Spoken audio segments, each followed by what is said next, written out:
To utilize the 133 you have left with the 2 timeouts to get to field goal range and win the game. Saul Badgley, who actually had that stint with the Titans early in the season, starting to get warmed up.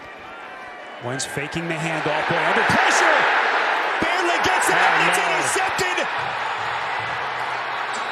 Disaster for Indianapolis. Elijah Molden. Unbelievable.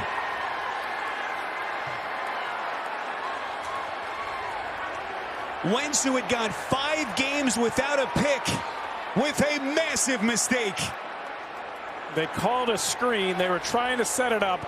The pressure did not allow Carson Wentz to get the screen, and instead of throwing away, he pumped and held onto the ball.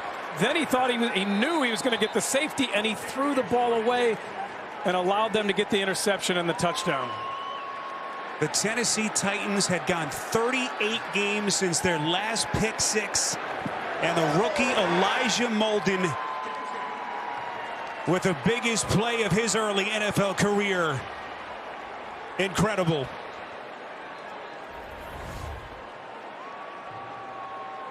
Here's Wentz, and he's trying to set up the screen. You're trying to do a tight end screen to Mo Alley Cox, and then Wentz just throws the ball away.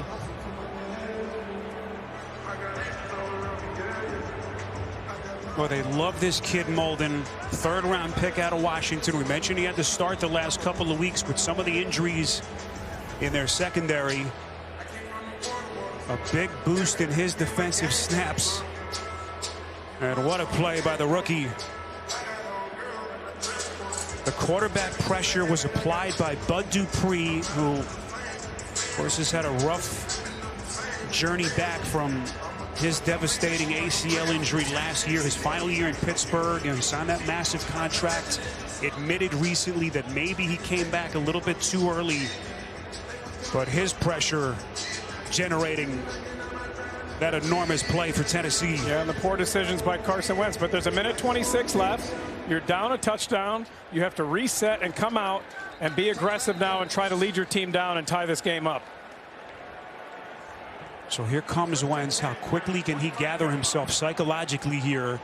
Still plenty of clock, 2 timeouts with 1:26 left. Jay, he's been so good during this stretch. Back-to-back wins. But this is part of the deal when you're a quarterback. How do you deal with adversity on the fly? Everything Wentz has been through, how things ended for him in Philly. Foot surgery in August. Can he put this team on his back? Wentz delivers. It's low, but it is caught. Quickly get to the line. Call the play. Zach Pascal on the catch. It's a pickup of 8. Certainly don't want to burn a timeout so quickly. And clock running, 70 seconds. Marker thrown. Wentz near side, and that's picked. Looking in the direction of Pittman, and officials now say it's incomplete. Number 72 offense was not on the line of scrimmage. 5-yard penalty. Repeat 2nd down. So the officials do rule incomplete, no pick. And the offensive penalty against Braden Smith, it's a false start. Yeah, he was lined up too deep. His head wasn't crossing the belt to the center. So they called the illegal formation. There's the drop.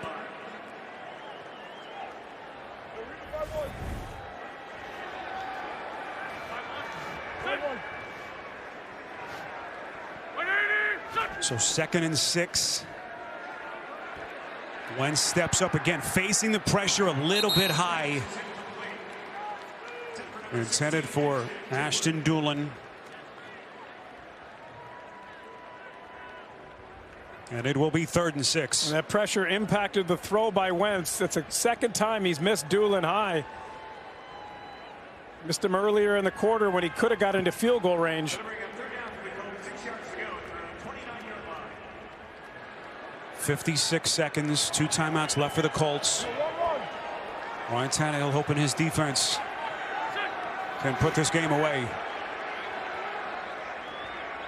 Be looking for Pittman here. Wentz protected, and that's a 1st down completion to Pittman. There is a marker now thrown behind the line of scrimmage. My goodness. Illegal use of hands to the face, number 62, offense. 10-yard penalty, 3rd down. Killer. Second penalty on Chris Reed. Frank Reich rewarded him this week for how good he played in some spot starts. All the injuries that they've had. Is that right guard? You see the hand come up and it hits him in the face.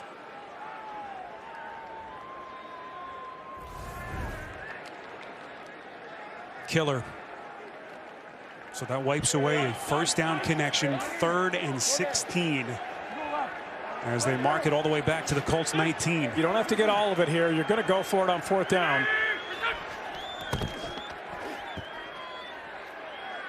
Wentz protected.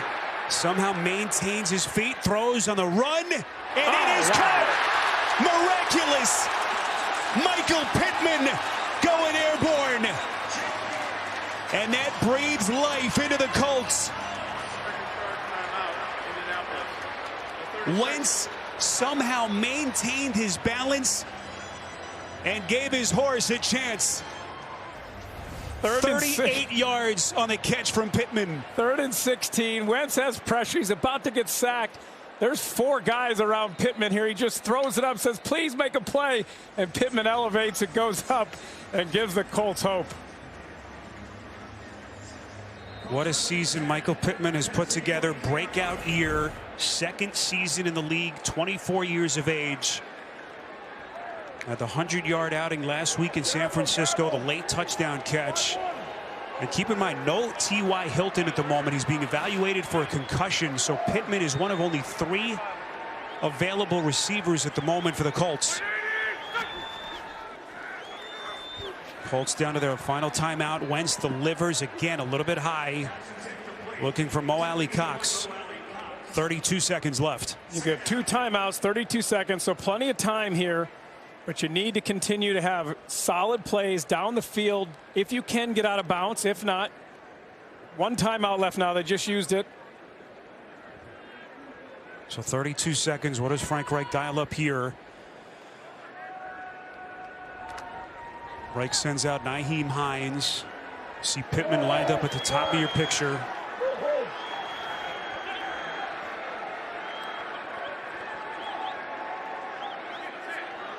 And that's Pascal in motion. Wentz going to take a shot towards the end zone. There's the contact, and there's the flag. Wentz looking for Doolin, and it was Byard, the all-pro safety, on the coverage.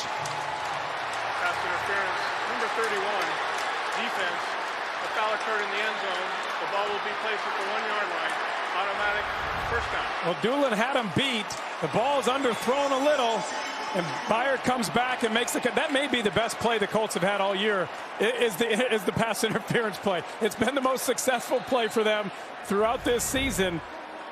Mike Vrabel knew that that was something that they have done often throughout this season. Talked to his team about it, talked to his secondary about it. Now the Colts have the opportunity from the 1-yard line, 25 seconds with 1 timeout.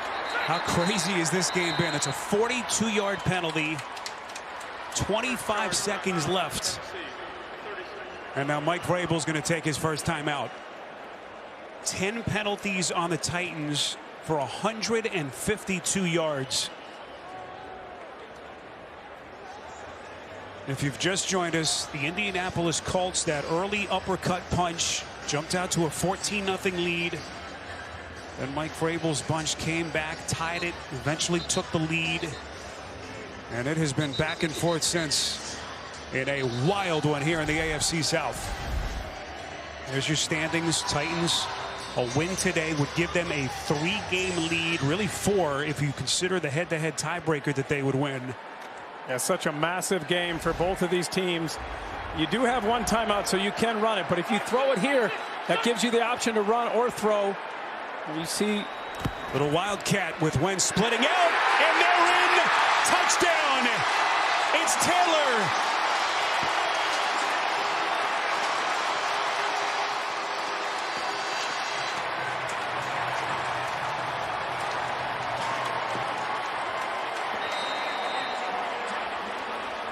Frank Reich going deep into his playbook.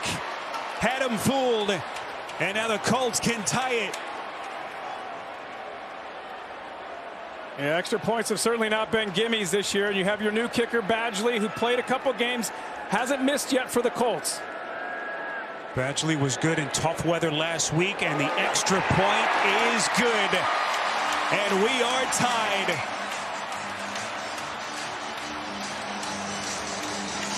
What a creative, gutsy play call for Frank Reich.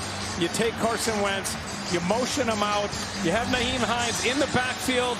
He's going to get the snap. Watch, Carson Wentz is going to motion out here. Then you got Nyheim Hines and Taylor in the backfield. You snap it to Hines, he hands it to Taylor. If you get stopped there, you have to use your last timeout. You're not going to have enough time. You'll waste all that 22 seconds that were left. Creative, gutsy play call paid off, and then Badgley coming in, who had played for Tennessee earlier this year, cut from Tennessee earlier this year, makes the extra point to tie the game. Everyone will catch their breath. Mike Vrabel and the Titans.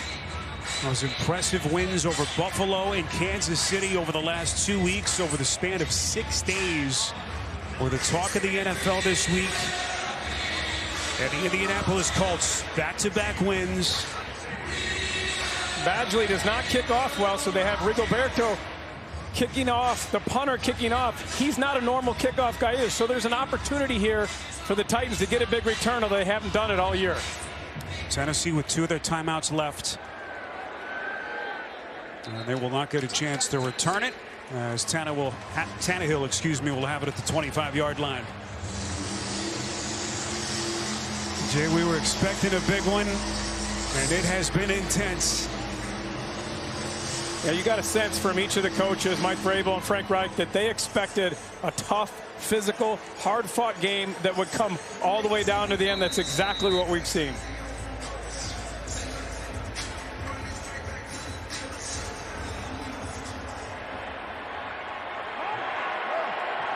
Lone setback is McNichols. As the Titans begin at their own 25, we'll see how aggressive they get. Tannehill sacked again. DeForest Buckner, 3rd sack for the Colts. And Tannehill's down too. Buckner had a late sack against his old team last week to put that game on ice. Got off to a little bit of a slow start. Was so good for them last year. And now it looks like Tannehill's okay. There's only 20 seconds left, and they get aggressive and drop Tannehill back, and Buckner comes right in there and gets the sack. Boy, it looks like now the officials are going to escort Tannehill to the sideline.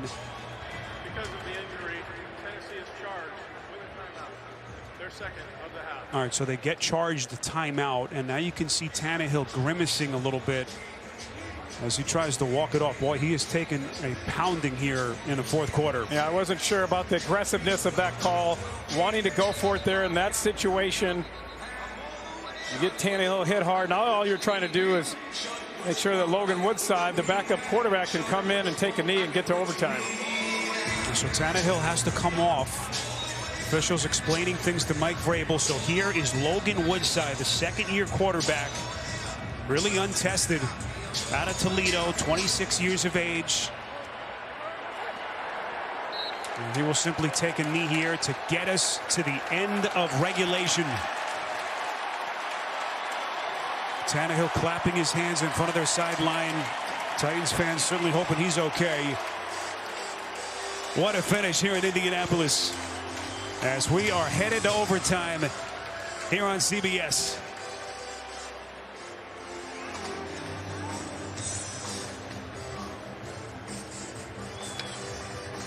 This Colts defense trying to keep Derrick Henry in check.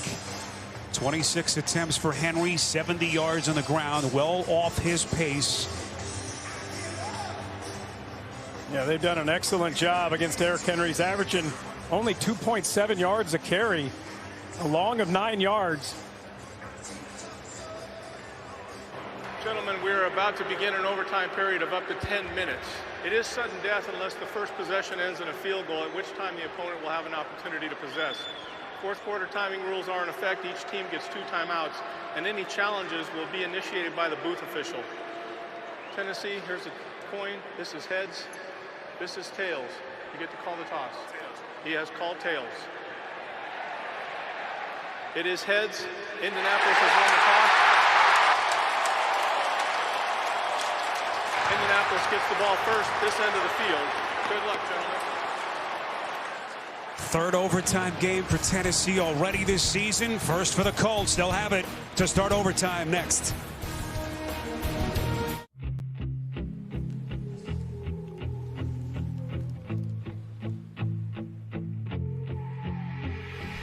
I don't relate to you. I don't relate to you, no. And I don't talk about you want me and never told anyone anything bad.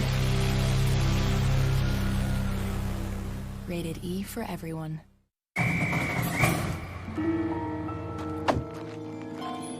What is this? Is that a hairball?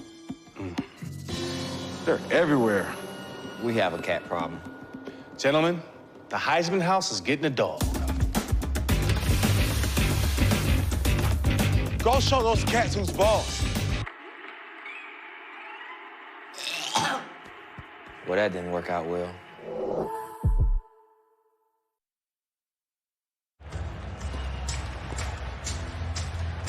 What a battle this has been. Lucas Oil Stadium, downtown Indianapolis. We're headed to overtime. There are your rules. 1 10-minute period. Touchdown or safety on the first possession wins the game. And, of course, if the score is tied after each team's first possession, then it becomes sudden death. Colts winning the toss. They will take the football. Ashton Doolin, as this one comes off the right leg of Randy Bullock. And Doolin's going to play it from about a yard deep in his own end zone. Crosses the 20. And Doolin, good return out to the 30. Now, this has been a street fight between these two AFC South rivals, especially down the stretch. This was the Wentz pick six by Elijah Molden.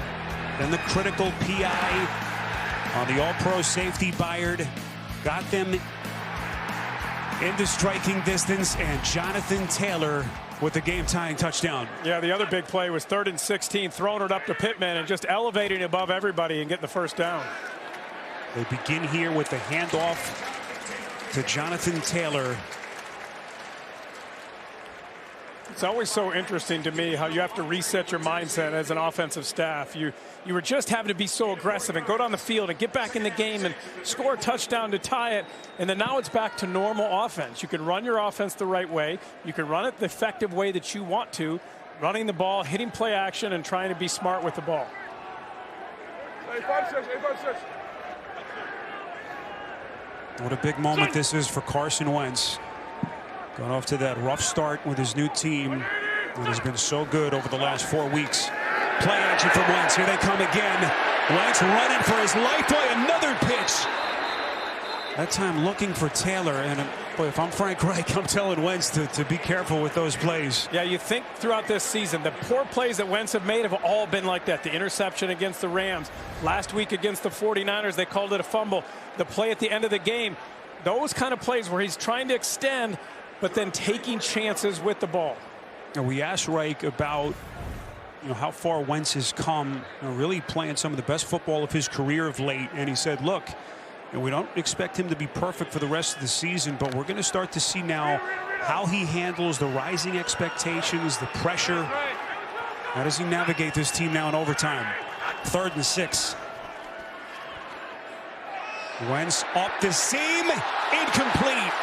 Oh, wow. It looked like he got there a little early. Zach Pascal, the intended receiver, and Chris Jackson on the tight coverage for the Titans. Here comes the ball. Here comes Jackson. Yeah, I think he got there early. I think that should have been another penalty. Well, we know what these fans think.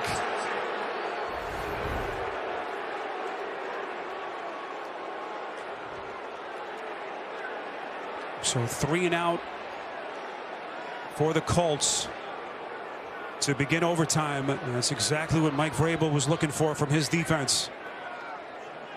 When Frank Reich ever needed a big punt from Sanchez, it's right here.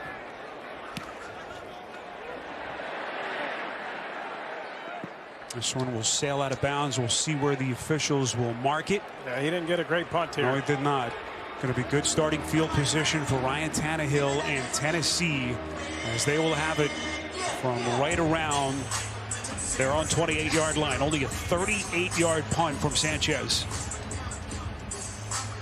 So here's Ryan Tannehill. Boy, all the parallels between these two quarterbacks. Tannehill, who's had such a renaissance over the last 2+ seasons in Nashville. Yeah, what a big opportunity for the Titans. You drive down, get a field goal, win a game, and take a 3-game lead. That's right. They only need a field goal here after their defense gets that stop. They begin with play action. Tannehill slinging it too high for A.J. Brown, who has had just a huge game for Tennessee. 8 catches for 130 yards, including a 57-yard touchdown. That'll be 2nd and 10. All of it coming after the fumble. They had the interception. Kamoko Toure had the interception, fumbled. Titans get it back, and that's when all A.J. Brown production has happened after that. Man in motion is Rodgers. Tannehill under center. Henry buried. How good has this Colts run defense been? It's a loss of 3. Leonard and Stewart were there. Watching the middle hill. Watch this little move to come over by Stewart and then just engulf. It's just an excellent play. Getting in the back field and then making the stop on Henry before he can get started and bring it up 3rd and long. Stewart, who was so good for this defense last season, had his contract extended. Massive play for the Colts. Tannehill, 3rd down pass. It's caught by A.J. Brown, but he is short. It's a pickup of 11. Clock running. 4th down for Vrabel. Yeah, he's gone for it twice already. The Colts have gone for it 3 times, but not going to do it here. And I think that's the right decision.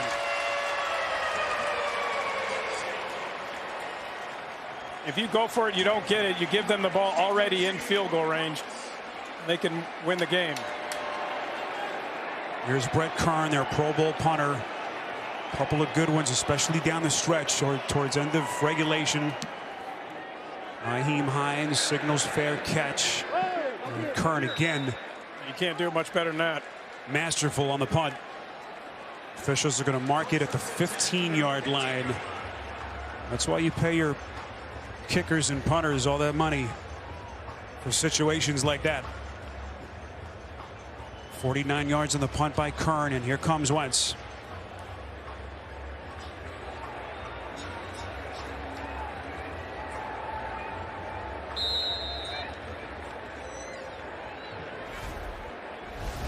Here's your standings. AFC South.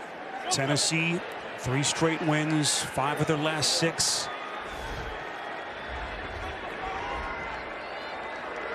Took the first meeting between these two teams back in Nashville in week 3. This would really give them some breathing room atop the division. Wentz's 1st down pass incomplete, looking for Doolin. Again, no T.Y. Hilton left the game. He's being evaluated for a concussion. Have to think his day is over.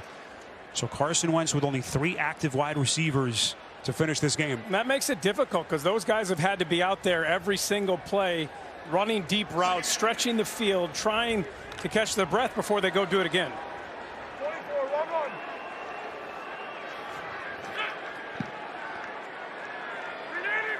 Carson Wentz, only 2 of his last 12 attempts,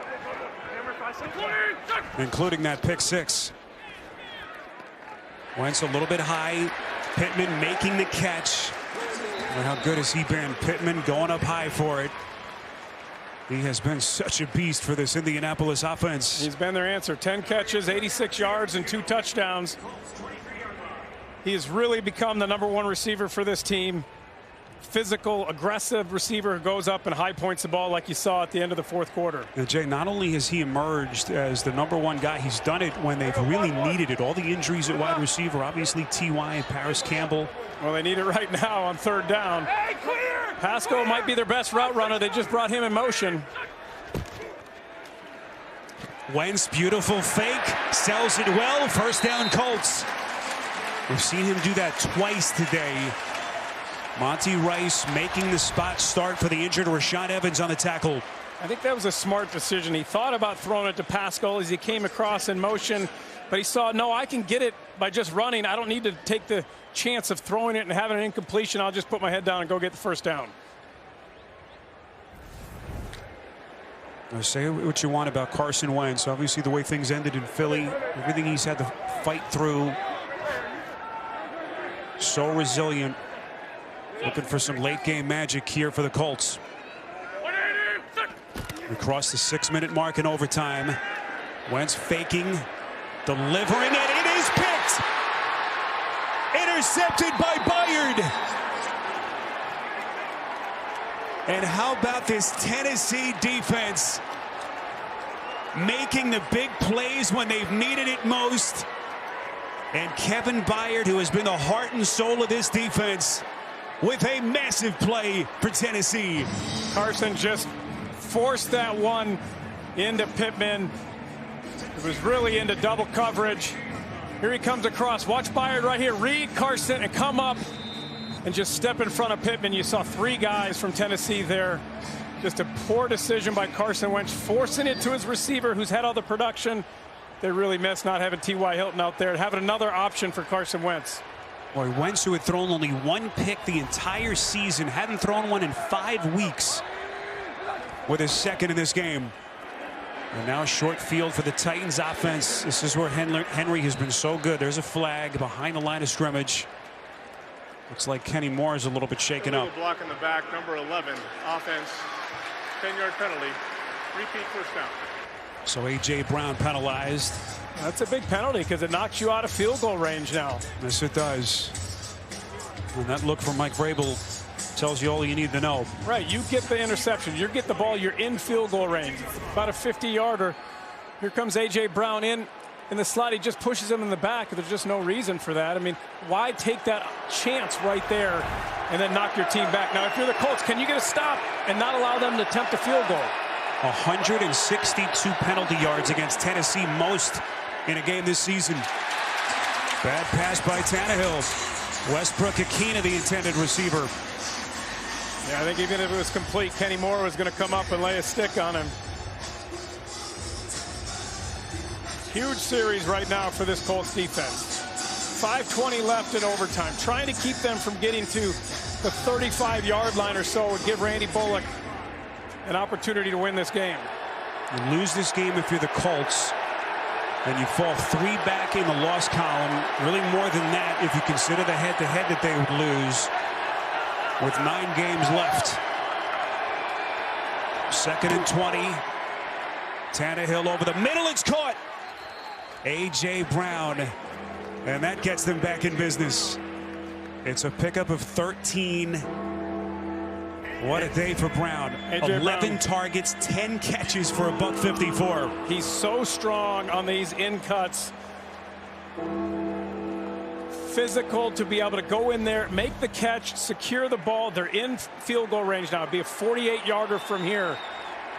So now you're just trying to get it in position on 3rd down for your kicker where he wants the ball. Where does he feel most comfortable? Is it the right hash? Is it the center? Is it the left hash? There's very little wind here, if any. Next score wins, field goal wins it, and that certainly factors into the decision making here for Mike Vrabel and his first year offensive coordinator Todd Downing, who took over the reins from Arthur Smith after last season. 3rd overtime game being played by Tennessee. This was the scene week 2 against Seattle. And then that very disheartening finish at MetLife against the Jets. Monday nighter a couple of weeks ago against Buffalo. What a victory that was to propel this team as Bullock Jay, you know what that feels like on the sideline. I think I'd run blitz here and try to stop Henry in the backfield. Knock him back a few yards. It would be about a 48-yard field goal from right here. Henry gets about 3, close to the 26-yard line. And that clock running, 4 and change, and here comes Randy Bullock. Spiro, he came in here and he was trying to resurrect his career. Randy Bullock was. He's 14 for 16. He's kicked really well for this team, and he's had a chip on his shoulder. He's been focused every day in practice, and this is a big kick for him and for this team to give them a 3-game lead on the Colts. It'll be a 45-yard attempt for the win for Tennessee. First charge, timeout. And Jay, they're going to let that drama build. Jay, take me into the mind of Randy Bullock. What are you thinking about here as you ready yourself for a potential game-winning kick? Well, you're just trying to not let your mind wander. He's had the opportunity to resurrect his career and to get an opportunity again. He's kicked really well. Now it's just focusing on fundamentals. That's what I always did. Because if you occupy your mind, it can't wander and think about the implications. Think about, well, if I make this kick, maybe I get a new contract. If I miss this kick, we might lose this game. You can't allow your mind to think about any of that. So for me, it was head down, lock my ankle, follow through. You occupy your mind, you don't let it wander, you focus on those fundamentals, and you make the kick. They signed Bullock to their practice squad after week 1. He's been their starter since week 2. Good snap, good hold. The kick from Bullock is good. And the Tennessee Titans win a wild one in overtime.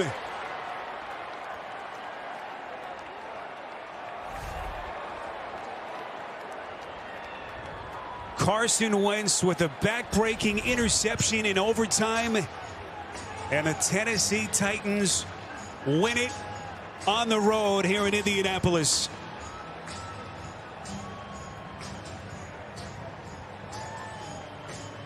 And the exhale from the 31-year-old kicker, Randy Bullock.